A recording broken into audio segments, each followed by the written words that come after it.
Assalamualaikum warahmatullahi wabarakatuh. Salam sehat bahagia bagi kita semua. Hari ini Sobat Celoteh mau cerita. Ini agak seru, lucu, tapi ya percaya nggak percaya. Mungkin pernah ada yang mendengar bahwa ada orang yang lidahnya pahit. Lidahnya pahit itu maksudnya dia kalau berucap itu atau berdoa itu mudah terkabul. Jadi bukan lidah pahit yang kalau kita jenguk orang kan suka ngeluh, aduh lidah gue pahit nih, bukan yang itu ya, tapi lidah yang lidah pahit lah bahasanya. Jadi ini ada satu cerita Sobat Celoteh itu, dia seorang mantan mahasiswa lah. Jadi dulu pernah kuliah lama, terus lulus. Setelah lulus dia ketemu teman kuliahnya, teman kuliah biasa lah ya, kalau orang setelah lulus kuliah apa sih yang ditanyain kalau enggak kerja di mana, ya kapan, bagian apa, bla bla bla gitu kan, posisinya apa kan gitu biasanya gitu. Jadi dia cerita ketemu sama temennya kuliah, mahasiswa ini temennya nih, sobat kita nih, cowok. Jadi ketemu, habis itu ceritalah dia kerja di sini.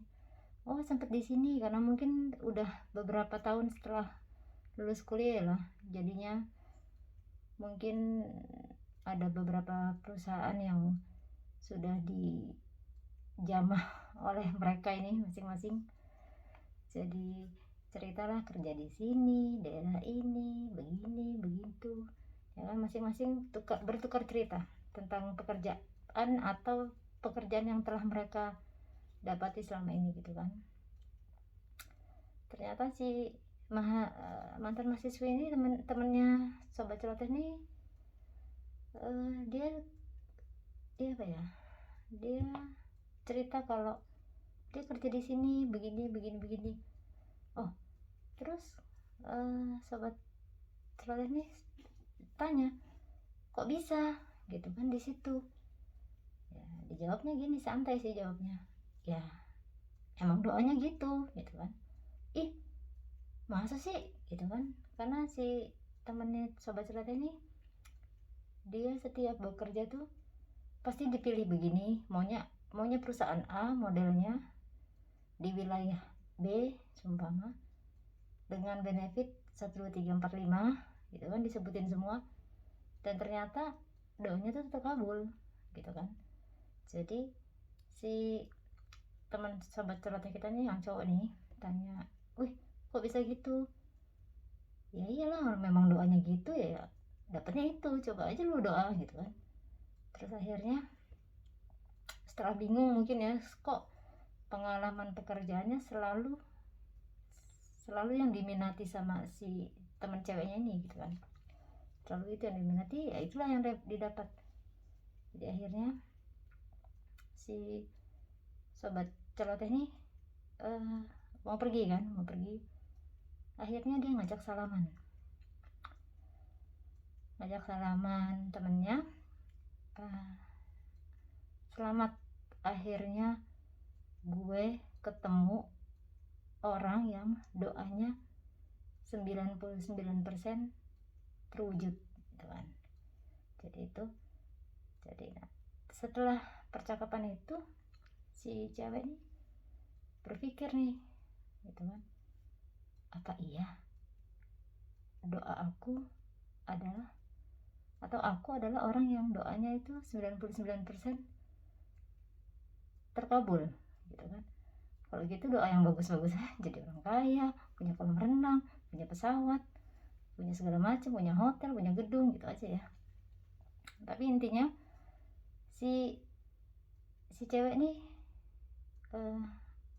katanya balik ke rumah, terus berpikir, oh iya mungkin selama ini karena orang tuanya tuh selalu wanti-wanti kalau punya mulut jangan sembarangan ya, kalau apalagi nanti kalau udah punya anak jangan ngucap sembarangan, Jadi aku ngucap yang baik-baik aja.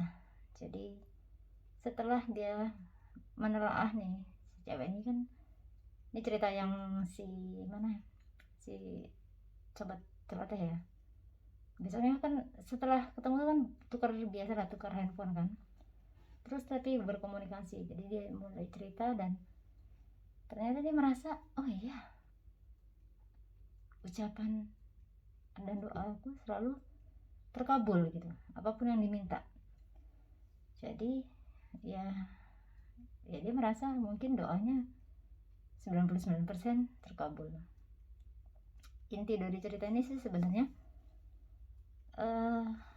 apa ya,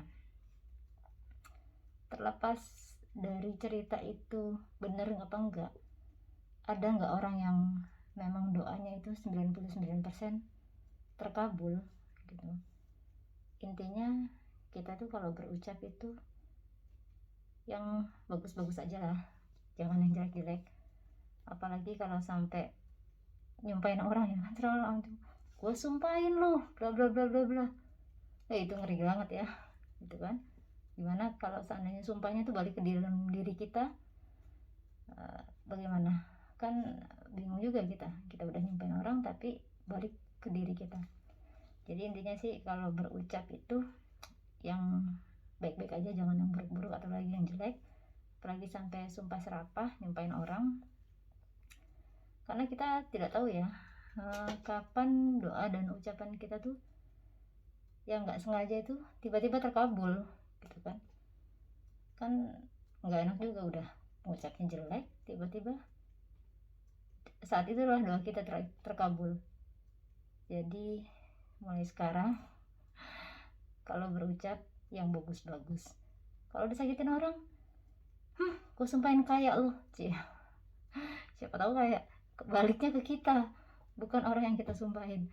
Kalaupun akhirnya dia jadi kaya, ya bagus lah, akhirnya kan dia paling tidak kan dia tidak nyusahin kita, apalagi sampai minjem duit gitu kan. Jadi ya sumpahinnya bagus-bagus aja. Sumpahin lu kaya lu ya, disumpahin lu besok umroh ya, mau dong disumpahin kayak gitu. Jadi intinya itu ya ini hanya sebuah cerita. Sekali lagi, kalaupun ada kesamaan, ini tidak bermaksud untuk menyinggung, hanya sebuah cerita dari celoteh sahabat. Jadi ini adalah ceritaku, dan mana ceritamu. Bye.